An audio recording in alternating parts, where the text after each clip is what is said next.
It's the final day before your SCA exam. You are staring at your notes, wondering if you know enough. Your heart is racing, your mind busy. You are not alone, and you are not supposed to feel ready. But the truth is, you are more ready than you think. In this audio, I will guide you through what to do today, how to stop the panic spiral, and how to walk into that exam calm, sharp, and confident. Now, start with a focused 60 to 90 minutes of structured review. What do I mean? Not cramming, but just reminding yourself of what you already know. If you attended the course, you will have our course schedule of all the topics we covered. But if you didn't attend the course, don't worry. I'm going to list everything now so that you can go through each of these topics. Take each of them. Do not memorize, but ask yourself, can I explain this to a patient in simple terms? Do I know how to manage it step by step in 4-5 minutes? Now, let us go through each of the topics briefly. Respiratory, we've got asthma. Ask yourself, can I manage asthma in children? Can I manage asthma in people 12 years and older? All right. Do you know the new guidelines to switch the patient from their old medications to the new guideline? That's MART and the rest of the other guidelines, right? These things are what you remind yourself. Do I know what to do if a patient has exercise-induced asthma? Then this is how you revise. Then for COPD, the same thing, right? Do I know how to manage COPD using the new guidelines, right?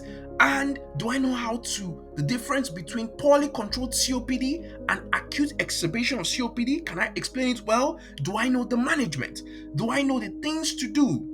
Okay? Do I know when a patient's COPD is not actually COPD, but other conditions that may present as COPD? For example, this patient, could they be having angina? Could they be having heart failure? Do you see what I mean? Now, you go down to cough and lower respiratory tract infections. This patient presenting with a simple lower respiratory tract infection, do they meet criteria to be given antibiotics? Or is this just a simple bronchitis that is viral that they need reassurance? All right? Tuberculosis. Do I know how to manage tuberculosis? Do I know what to tell the patient? Do I know the appropriate health promotion for the patient? Pulmonary embolism. Do I know when to suspect PE, the risk factors such as prolonged flight or the type of job the patient is doing? Is this patient an air hostess? Is this patient a pilot? Is this patient on contraceptive? Things that increase the risk. Do I know how to explain it? Do I know the management? Then you go down to other topics, pediatrics, for example, ADHD. Do I know how to explain ADHD? Do I know when a patient actually has ADHD? Do I know the difference between ADHD and when a patient is just simply hyperactive and just being a child? You see what I mean? Autism. Do I know how to manage all the issues with autism, right? And explain it appropriately to a patient. Insomnia in children. Do I know how to manage sleeping problems in children? Do I know all the things, the history questions? Do I know them? Do I know how to explain this? Do I know the management? These are the things you'll be asking yourself and running through. You don't need to, just brief management of each of them, and you can do this in 1 hour. Limping child, irritable hip. Do I know the management? Constipation. Do I know when a child is constipating and having overflow diarrhea and how to escalate in the treatment? Enuresis. Do I know the difference between primary and secondary enuresis? All right. Do I know what to do when primary enuresis is with daytime symptoms and secondary enuresis with daytime symptoms? For example, primary enuresis with daytime symptoms need referral to specialists, whereas secondary enuresis with daytime symptoms, you need to look for the cause. Do I know the major causes of enuresis? For example, constipation can cause enuresis. Psychological disturbance in a child can cause enuresis. Diabetes can cause enuresis, UTI can cause enuresis. These are the things you should be thinking about. Do I know the management of enuresis? And all the things you need to signpost the mother to go to.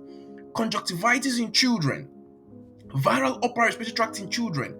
Do I know when something looks like a viral upper respiratory tract infection? Do I know when something looks like something I don't need to panic? I can take reasonable risk. Do I know when a rash is something that looks viral and not something serious? Failure to thrive. Okay, when a patient has weight loss, when a patient has things that's suspicious of celiac disease, do I know how to explain this? Do I know how to manage? Cow's milk protein allergy. Do I know when to suspect that? Reflux in children. What do I know about the management? So you see, you go through this topic each, thinking about, can I explain this to a patient? Can I manage it? Right? Bullying and mental health issues in children. When a child is going through bullying, what should I do? Mental health issues in children, such as self-harming. How should I manage it? What should I do? These are the topics you should be going through. Key topics: gastroenterology and hematology. Dyspepsia. How should I manage dyspepsia? When should I escalate? PR bleeding. Do I know when a PR bleeding seems sinister? Do I need to refer to 2-week wait? I need to get this patient to do a fit test. Inflammatory bowel disease, for example, ulcerative colitis and Crohn's disease. Do I know how to explain this to a patient? Do I know how to manage uncertainty? For example, when the patient is not cannot get to their IBD team and they need prescription for steroids. Do I know how to manage that? Do I know how to follow up? Iron deficiency anemia, right? Do I know what to do? Because obviously, you know, the pathway for iron deficiency anemia is different from the pathway for 2-week wait upper gastrointestinal cancer or 2-week wait colorectal cancer. Iron deficiency has its own pathway. Do I know this pathway, right? Do I know what to do if I suspect a patient is having microcytic hypochromic anemia? All these things, do I know how to explain it to the patient? B12 and folate deficiency. Do I know what to ask in the history, the red flags? Do I know how to explain this to a patient? Do I know how to manage this? Non-alcoholic fatty liver disease. Do I know when to suspect non-alcoholic fatty liver disease? Do I know how to manage this? Do I know how to explain this? Abdominal pain. Different types of abdominal pain. For example, abdominal pain in a woman on the left-hand side with a history of PCOS. What do you suspect? Do you suspect cyst in this lady? You see what I mean? Other examples, adhesions, right? A patient who's had multiple operations. Adhesions, how do you manage? In children, abdominal migraine, how do you manage? So you see, then moving on, anal fissures. How do you manage anal fissures and how do you explain anal fissures to your patients? Vomiting, right? Sometimes people can have cyclical vomiting syndrome, and this could be caused by things like cannabis. How do you manage? Thrombocytopenia. When a patient is presenting with thrombocytopenia coming to you, especially with history of flu-like symptoms, are you thinking about ITP? When do you repeat the blood? When do you send for blood film? And when do you discuss with hematology? All these things you will be thinking about. Moving down to neurology, we're looking at different types of headache. How do you manage migraine? All right, how do you manage migraine in pregnancy? How do you manage cluster headache? How do you tell the difference between cluster and migraine? For example, cluster headache, they will have taken other tablets like paracetamol, ibuprofen, somatriptan, but it will not go away because in cluster we don't give what? Oral tablets. We treat with what? Either oxygen, short burst of oxygen, or we give this patient things like intranasal somatriptan or subcutaneous somatriptan. And cluster headache is what? Headache with autonomic symptoms. For example, they will start having, rhinitis, runny nose, teary eyes, etc. Right? Tension type headache, when a patient has gone through stress. How do you manage tension type headache? When do you, at what stage do you consider this patient for prophylaxis? Do you see what I mean? And how do you reassure the patient that this is not something serious? Trigeminal neuralgia, how do you manage? Right? Carbamazepine, what things do you have to tell the patient before prescribing carbamazepine? TIA, when do you suspect TIA? TIA can present with amaurosis fugax. So just transient blurry vision, right? So, because TIA can present this way alone, TI can also present with weakness in one side of the body that is transient. How do you manage? When do you send the patient to be seen within 24 hours? When do you send the patient to be seen within 7 days? And what medications do you give? And how do you explain to these patients with appropriate safety netting for 999 if they should have the symptoms again? Epilepsy. When a patient who has epileptic seizures at sleep, what are they most at risk of? Patients who have epilepsy when they are asleep, they are at risk of what? Sudden unexpected death in epilepsy, otherwise known as what? SUDEP. Alright? A patient who has stopped their epileptic medications but had epilepsy while they're sleeping or something like that, do you need to think of restarting their medication? Do you need to think of referring them to see the specialist? You see, all these things are what you should be considering. Syncope. What are the different types of syncope? Vasovagal syncope. All right, what is the difference between vasovagal syncope and epilepsy? Because sometimes the two of them could present almost the same way. Vasovagal syncope, what is the main difference? Do you remember the difference? Do you know how to explain it? And do you know other things such as driving or DVLA guidelines with each of them? So epilepsy, do you know when to tell them to stop driving and inform the DVLA? Syncope, do you know when to tell them to stop driving and inform the DVLA? Now moving on to endocrine. Hypo and hyperthyroidism. Hypo and hyperthyroidism. Of course, you know how to explain this to a patient. Do you know how to manage this to a patient? Do you know when to refer? For example, in hyperthyroidism, we need to refer this patient to be seen by the specialist. And do you know the other investigations that we need to do for this patient, including ECG? You know, especially for hyperthyroidism. For hypo, yes, we manage in primary care, but what if this patient is planning pregnancy? Do you know the advice to give this patient if they are planning for pregnancy? Because they should not be pregnant when their thyroid levels are either hypo or hyper until they're euthyroid. Do you know that you should prescribe them, you should discuss contraception with them? Things like that. Type 2 diabetes. Do you know the medications you should prescribe? Do you know what medication you should prescribe when a patient has taken 3 medications and their diabetes is not controlled? Or when a patient does not want to go further to take insulin, what are their options? Or this patient with diabetes, they have CKD. Things like metformin needs to be stopped, right? So these are the things you should be thinking about. Hypercalcemia, right? Do you know when to refer this patient? Do you know how to manage this patient? Do you know what safety netting to do? Do you know when to think of cancer? Hyponatremia, the same thing. Do you know when to refer? Do you know when to safety net this patient? Glomerulonephritis, when a patient has had a post-streptococcal, all right, post-streptococcal glomerulonephritis, especially, that's what I'm talking about.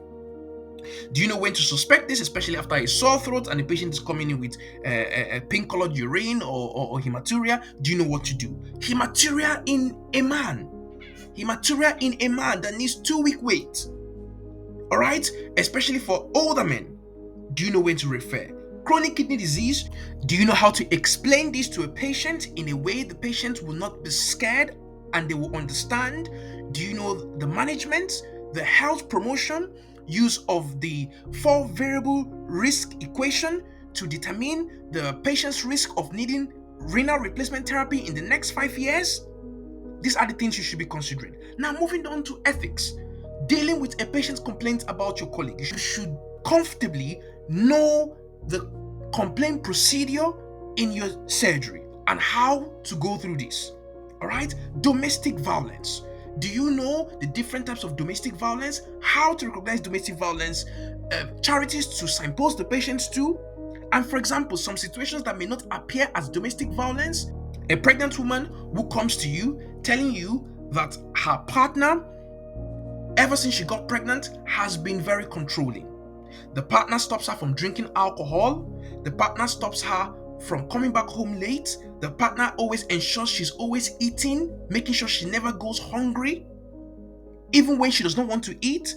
That may look as if the partner is caring, but do you know that is coercive behavior, and that is a form of domestic violence, right? Do you know when you should suspect domestic violence? When what the patient is telling you from what you see in their notes do not match. So they have given an account to someone else and then come to give you a different account. These are the ways to suspect this type of things. Safeguarding in adults and children. Termination of pregnancy. Female genital mutilation, when to send this patient to the police, when to refer to the police, when to also refer to child protection services. Duty of candor, when there's a mistake that your colleague has made, how to discuss managing that mistake, how to do what, mitigate what has happened. All right, breaking bad news to the patient. All these things are things you need to consider. Now, men's health, erectile dysfunction. How do you manage erectile dysfunction? Premature ejaculation, low libido, gynecomastia, especially in young teenagers who have gynecomastia. When to reassure, when to suspect red flags, prostatitis, acute and chronic, Peyronie's disease, hematospermia. You see how to manage all this. Now, moving on to cardiology. Cardiology, we have hypertension, we have postural hypotension, intermittent claudication, and / peripheral arterial disease. How to manage, how to explain to the patient. All right, chest pain, how to differentiate between angina type of chest pain versus acute coronary syndrome that comprises of unstable angina, NSTEMI, and STEMI. Right? Of course, you're not expected to know the difference between if it's a NSTEMI, STEMI. No, but at least you're supposed to know that this is an unstable type of chest pain that needs to be sent to the hospital. All right, how do you manage angina? What medications do you give while this patient is awaiting to be seen and assessed by the specialist? All right, bradycardia. How do you manage bradycardia? Atrial fibrillation. How do you manage atrial fibrillation? How do you manage raised cholesterol and statins? For example, a patient who has raised cholesterol but their Q risk is low and they still want to take statins, what do you do? Heart failure. How do you explain heart failure to a patient that they will not panic? How do you manage heart failure? You see, gynecology and women's health, including sexual health. Menorrhagia. How do you manage menorrhagia? How do you manage polycystic ovarian syndrome? When do you do ultrasound and when don't you do ultrasound? Menopause. How do you manage menopause? Infertility in women and men, especially understanding how to read semen analysis. How do you manage a patient who come with abnormal semen analysis? Chlamydia or gonorrhea. How do you manage? When do you do test of cure? Contraception, emergency contraception, and Fraser competence. Right? In young people, when they come in with they want to use contraception, how do you determine if it's regular contraception or emergency contraception? Do you see what I'm talking about? All right, these are the things you need to consider. Recurrent miscarriage, how do you manage that? How do you explain to the patient? Fibroids, how do you manage? When do you refer in fibroids and when do you manage in primary care? All right, pregnancy-induced hypertension. When do you get worried that this is preeclampsia and they need to be referred to hospital? And when do you manage in primary care? Recurrent UTI, especially in a child and especially in an adult. All right, urinary incontinence in women. All right, urinary incontinence in women, urge incontinence. For example, how do you explain this to the patient? How do you manage stress incontinence, mixed incontinence? Very important. Now, moving on to dermatology, allergy and immunology. Acne. How do you manage acne? Okay, when it starts to affect the patient psychologically, what do you do? Do you refer then? How do you manage? Impetigo. How do you recognize? How do you manage? Urticaria and angioedema. How do you manage? How do you explain this to the patient? Is this patient on any medication? For example, ACE inhibitors that you need to stop? Balanitis, when it's recurrent, what do you do when balanitis is recurrent? What investigations do you do? How do you explain it to the patient? Hyperhidrosis, what do you do? How do you manage? How do you explain it to the patient? Eczema, how do you manage? When do you put topical steroids on repeat prescription? How do you negotiate that with the patient? Psoriasis, hair loss, female hair loss, male hair loss. Shingles, how do you manage patients with shingles? How do you also manage patients coming to you with post-hepatic neuralgia? All right, how do you manage cold sore, head lice, folliculitis, vitiligo, itch and pruritus? How do you manage these things? Also, don't forget keloids. How do you manage keloids? Now, moving on to musculoskeletal and rheumatology, how do you manage gout? Now, especially in gout, use of colchicine. Colchicine has a narrow therapeutic index, meaning the margin between an effective dose and a toxic dose is small. So, according to the BNF, the maximum dose for treating acute gout is 500 micrograms 2 to 4 times daily, up to a maximum of 6 milligrams per course. So, no further colchicine should be prescribed for at least 3 days after completing a course to reduce the risk of toxicity. So, you see, these are the things you should be considering. Now, also management of a gout flare, okay, offering the patient urate lowering therapy.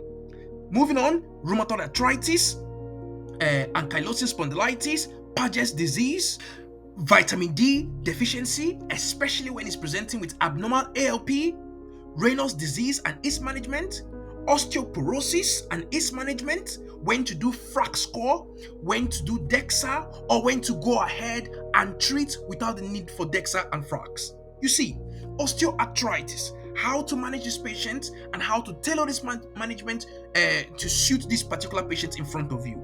Carpal tunnel syndrome, tennis elbow and golfer's elbow, plantar fasciitis, polymyalgia rheumatica, and GCA, mechanical back pain.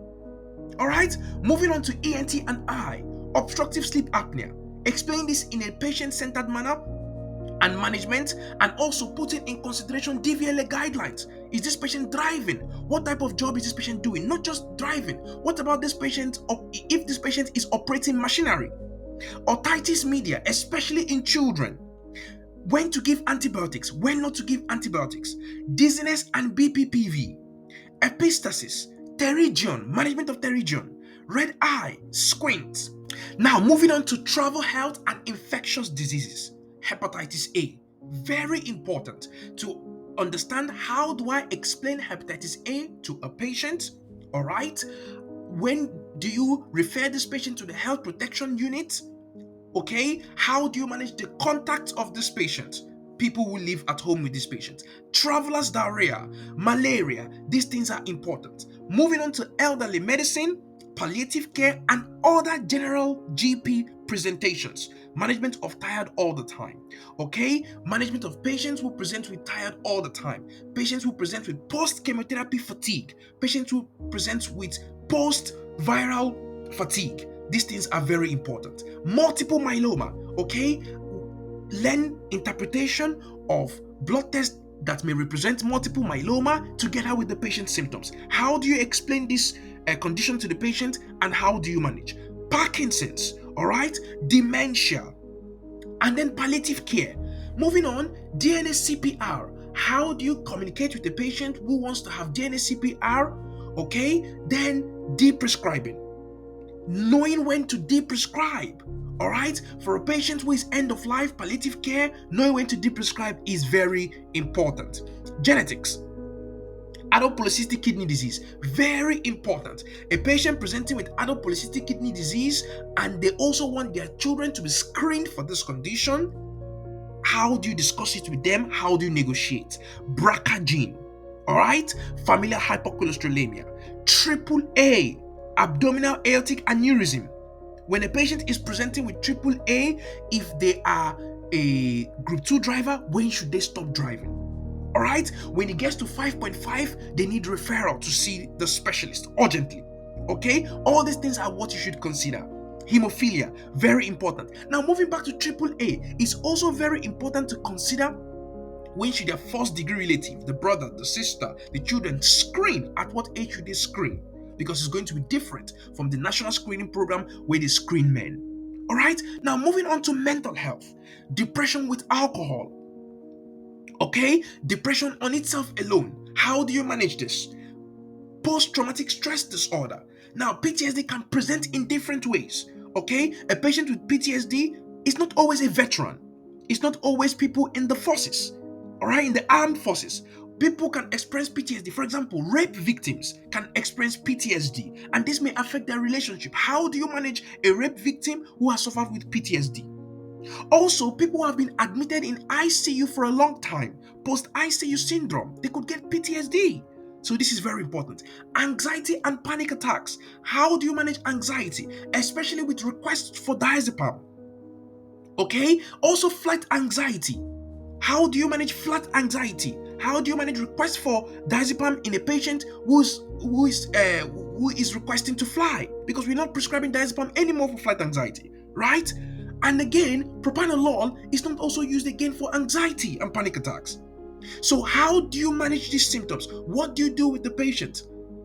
Psychosis and schizophrenia, how do you manage? How do you explain the patient's symptoms when the patient has been off their medications for a while? How do you discuss or negotiate with the patient restarting the medications? When do you refer to mental health specialist? Postpartum depression, how do you manage? How do you explain to the patient? And how do you discuss how to care for the child and the support the patient has around them? Adjustment disorder, how do you differentiate between adjustment disorder and depression? Opioid abuse and dependence, patients who have been on long-term opioids. All right, patients who have been on long, how do you get them off? How do you wean them off?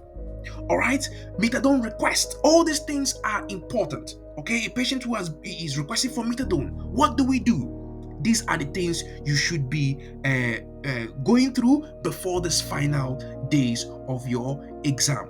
So what you should do is just go through all these things and ensure that you know them. Do not stress yourself. You can use 1 hour to go through all these things. When you are done going through all this, get some fresh air, eat something nourishing, stay hydrated, avoid anxiety group chats or doom scrolling, and a night before your exam, no medical reading. Instead, I want you to do 3 things.